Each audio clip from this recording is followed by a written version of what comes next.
kasih karunia dan damai sejahtera dari Tuhan Allah Bapa kita, dan dari anaknya Tuhan Yesus Kristus menyertai kamu sampai selamanya. Amin. Selamat pagi saudaraku, selamat memuliakan Tuhan dengan semua pekerjaan yang baik di firman-Nya dari Mazmur 36 ayat 11. Tapi saya akan bacakan ayat 8 sampai dengan ayat 11. Demikianlah firman Tuhan. Betapa berharganya kasih setiamu ya Allah. Anak-anak manusia berlindung dalam naungan sayap. Mereka mengenyangkan dirinya dengan lemak di rumah.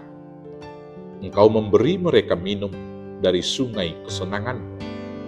Sebab padamu ada sumber hayat. Di dalam terangmu kami melihat terang. Lanjutkanlah kasih setiamu bagi orang yang mengenal Engkau, dan keadilanmu bagi orang yang tulus hati. Demikianlah firman Tuhan. Bapak Ibu, saudaraku yang terkasih dalam Yesus Kristus, kita hidup adalah hanya karena anugerah Tuhan semata. Segala hal yang kita miliki, segala hal yang kita punya, dan segala hal di sekitar kita, semuanya berasal dan diciptakan oleh Tuhan saja. Betapa luar biasanya, semua yang dimiliki oleh Allah itu dapat kita nikmati. Tentunya itu hanya karena kasih anugerah yang luar biasa, maka kita dapat memakai seluruh milik Tuhan itu untuk kehidupan kita hingga pada saat ini. Maka teladan kasih Tuhan ini kiranya juga menyadarkan kita betapa besar kasih Tuhan, dan tanpa Tuhan kita tidak dapat hidup dan tidak dapat berbuat apa-apa.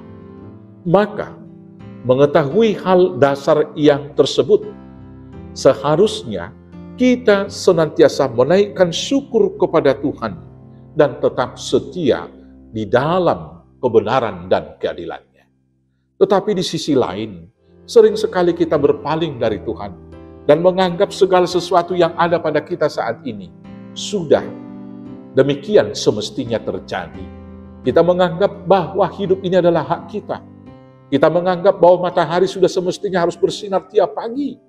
Kita menganggap bahwa bumi harus menghasilkan segala hal yang kita butuhkan dalam kehidupan. Kita lupa akan hal yang asali, bahwa itu semuanya adalah dari Tuhan. Bapak Ibu saudaraku yang terkasih, bisa saja kita hidup, tapi tanpa hidup di dalam Tuhan, kita tidak dapat menikmati semua hal di dalam kehidupan kita ini. Maka karena itu kita patut berdoa kepada Tuhan, supaya Tuhan tetap memberikan kita cinta kasih-Nya dengan setia. Dan sebagai wujud daripada cinta kasih kita kepada Tuhan, maka kita harus hidup juga di dalam keadilan dan cinta kasih-Nya. Karena Allah sudah begitu mengasihi kita, maka tugas tanggung jawab kita adalah mengasihi sesama kita di dalam kehidupan yang nyata.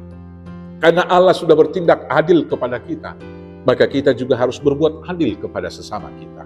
Dan keadilan yang paling adil yang ditunjukkan oleh Tuhan dan yang diajarkan oleh Tuhan Yesus kepada kita adalah Matius 7 ayat 12 yang berkata, segala sesuatu yang kamu inginkan diperbuat orang kepadamu, perbuatlah juga demikian kepada mereka.